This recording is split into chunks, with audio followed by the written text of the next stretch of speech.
I want to thank the members of the media for joining us. We're here at the Buffalo Naval and Military Park. I'm here with Paul Marzello, who is the president and CEO of the Naval Park, Commissioner of Fire, Bill Ronaldo, members of our Department of Public Works. As you know, USS The Sullivans has had some damage to the hull. The city learned this morning that the boat was listing. That means leaning to its side. Paul Marzello found out about the condition of the boat late last night, called in Bidco, which is a marine salvage company that does this type of work with boats. They've worked with the city of Buffalo. They've worked with the U.S. Coast Guard in the past. They're an excellent company. They are working to pump water out of USS The Sullivans. They're closing the hatches to make sure that no more water gets into the boat. Obviously, we are all very deeply concerned about the condition of USS The Sullivans. This is an important part of our U.S. naval heritage. The boat is very important, not only to us here in Buffalo and Western New York, but important to people across the country and internationally as well. We are very honored and thankful that the Department of Defense leases these vessels to the city of Buffalo and the Naval and Military Park. We are caretakers of these vessels, and the city will be working very closely with the Naval and Military Park to make sure that the USS The Sullivans is repaired. We have been in touch with elected officials at other levels who have expressed concern, who have expressed that they want to assist in making sure the resources are there for the repair to USS The Sullivans. I want to thank our Fire Commissioner, Bill Ronaldo, other members of the Buffalo Fire Department. I want to thank the Department of Public Works, Francisco Guzman. Want to thank Don Polito and others who have been on scene working with personnel from the Naval and Military Park and working with the Bidco personnel who have been called to assist with this situation, which certainly is a major concern to all of us. Now I want to turn things over to the President and CEO of the Naval and Military Park, Paul Marzello. Thank you, Mr. Mayor. I do want to say first off that it's been an incredible show of support. The mayor called first thing this morning. I apologize to him because I didn't take his call. I had several calling all over the country, as a matter of fact, that are concerned about this ship. She's a national historic landmark, so it's not only important to the citizens of Buffalo, but to a vast array of supporters and veterans throughout the world. I first discovered that we had an event last night around 9-10 o'clock that the ship was taking in water. We tried to figure out at what rate it was coming in. It was tough to tell last night. I came down here at about 5 in the morning just to assess the damage and saw a significant increase in the amount of water just by checking the water line. We identified that the fact that the problem seems to be aft of midship, meaning more towards the stern. We also know that it's starboard side, right side, versus port side on the left. So somewhere in that lower right section of the hull, we have a problem, and we don't know what it is. And we are thankful that we have Bidco, who is a marine contractor. They have the contractor. They started the project last year. Ironically, they were supposed to return Monday to resume work. So we're a few days short of that magic day. Not a lucky spell for us. But in any case, I am extremely overwhelmed with the sign of support from Buffalo Fire, Buffalo Police. We had the Coast Guard. We had Homeland Security. We had DEC. We had everybody down here that thought they could do something to help down here first thing this morning and trying to figure out what we could do to save this ship. I will let you know that this ship will be saved. Anyone on our board of directors, any staff member, any volunteer, any veteran who's connected with this ship knows what adversity is all about. They've been in here in times of war. This is something that's a blip on the screen to them. We will right this ship. It will not go down. And we are taking it extremely seriously to make sure we're taking in all the measures to correct her as soon as possible. What we will need is a bunch of hands to clean up once we do right-size her. So that'll be our next plan of attack once we figure out what the problem is. Thank you, Paul. As Paul Marzello said, we are certainly very thankful to all of the responding agencies at the city, county, state, and federal levels that have come to offer support. We will now open up for questions that the members of the media have. Yes? Paul or Mayor or whoever can address it. Divers are here. Are divers in the water? So BIDCO has mobilized their operations. As I said, they were supposed to be here Monday. They've mobilized as the first thing this morning. They were here around 7, 8 o'clock, moving their barges in, getting their divers ready to get in the water. They are currently in the water right now, trying to assess the damage. We are also pumping water out, probably 13,000 gallons per minute, just to try and create some sort of equilibrium.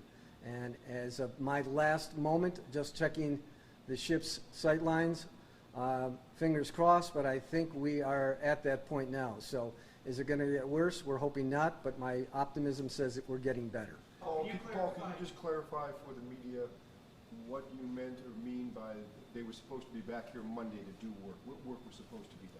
Very good.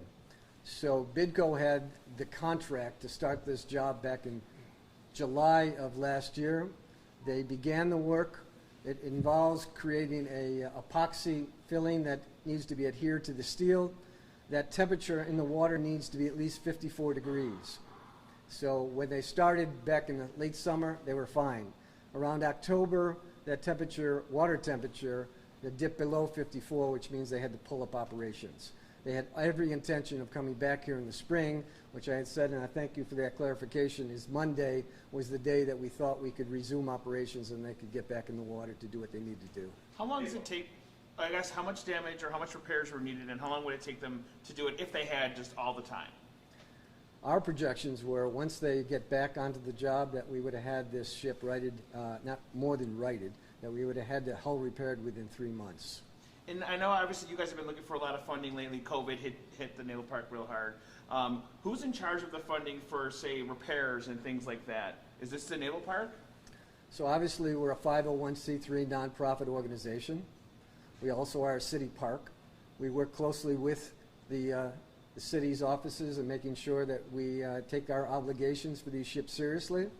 And the community responded overwhelmingly, as you all know, in raising over $1 million to get the funds to make those repairs come true.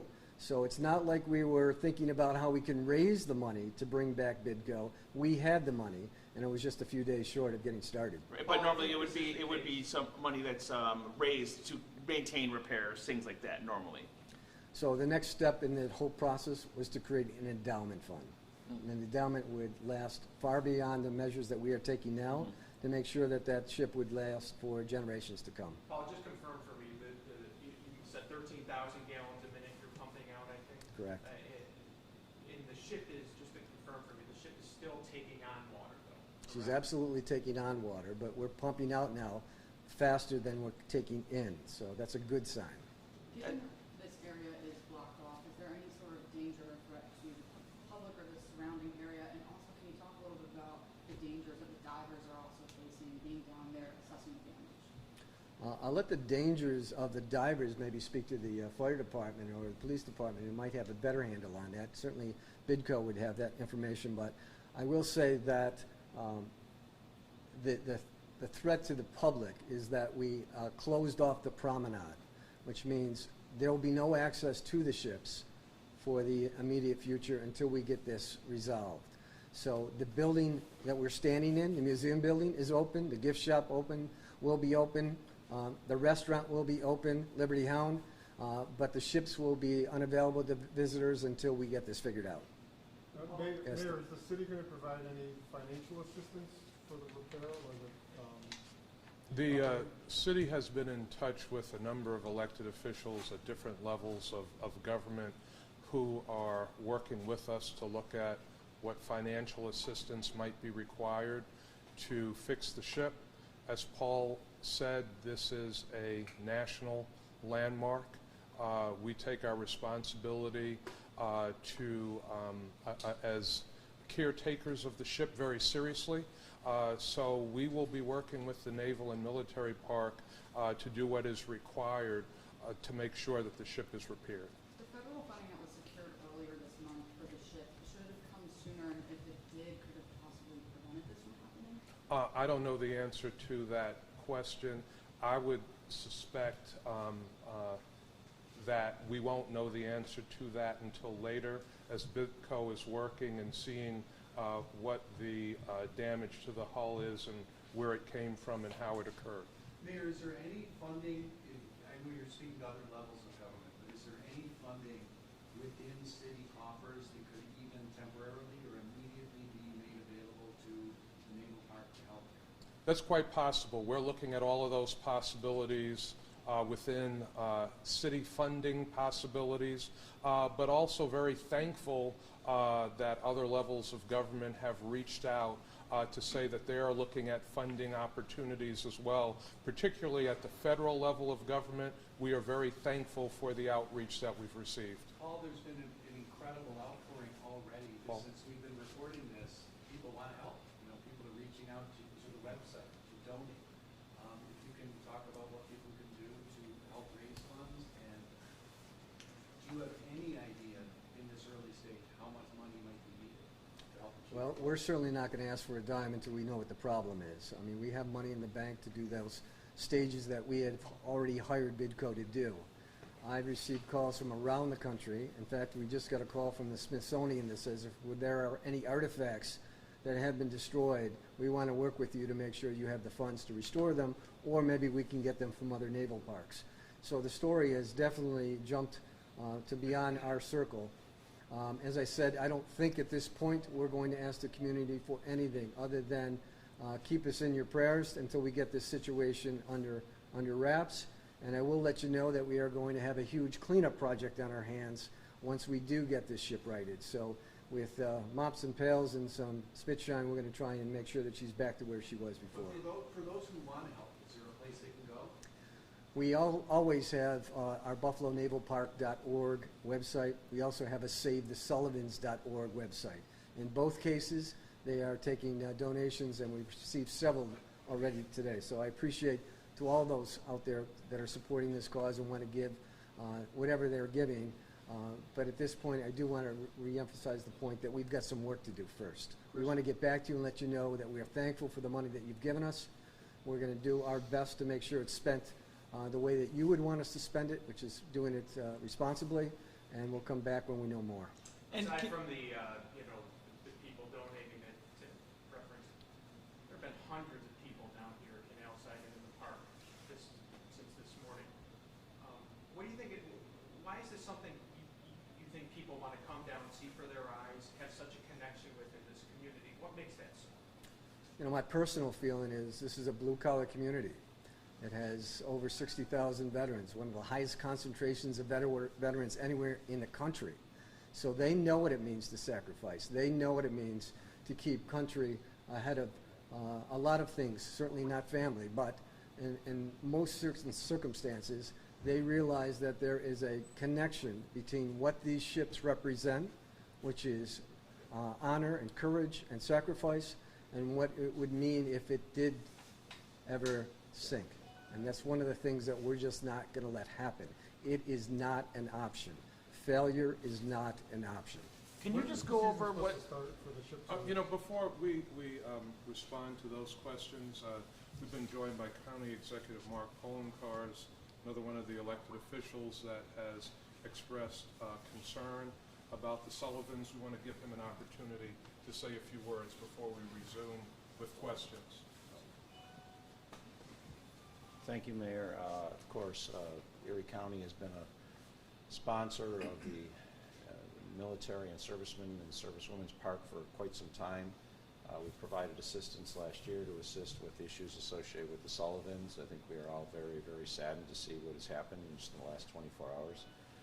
And the county emergency services was here earlier, working, of course, in conjunction with the city's team, as well as what we know the state will be assisting. And we're here to help as best as we can. I think we all agreed that we are going to save the ship.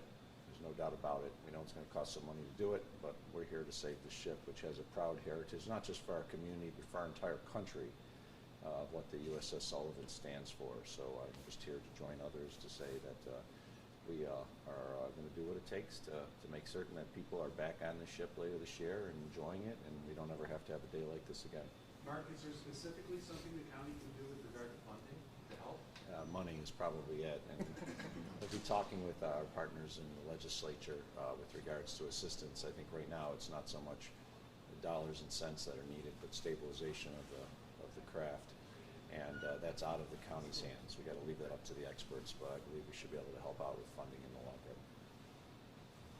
Paul, is the entire ship still open to flooding, or have you been able to cordon off that area or section off?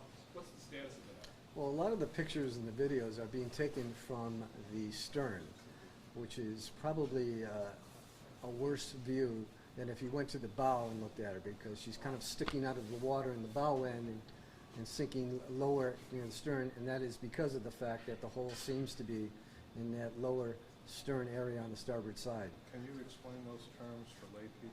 I'd be glad to. All right. Starboard, right side, okay? Port, left side. The stern is the back of the ship. One or two more, are we good? Can you just explain what the what was the problem originally? I know you said you had contracted for repairs, but what was the issue? I guess what were they repairing? So the problem is we have an 80-year-old vessel that was meant to serve about 25 years, and she served us honorably.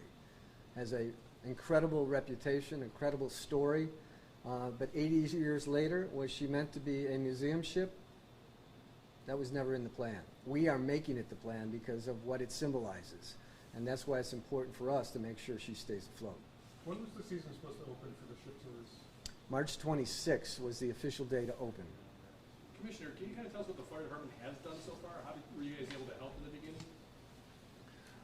Yes, we were alerted to the incident between 8 and 8:30 this morning, so we responded with our Special Operations Command and our rescue unit as well. And we evacuated 10 workers, 5 off the Little Rock and 5 off of the Sullivan. And then we worked with Buffalo Police and Don Polito, our city engineer, to cordon off the area and make it scene safe. All right, are we all good? Thanks, everybody, for your patience.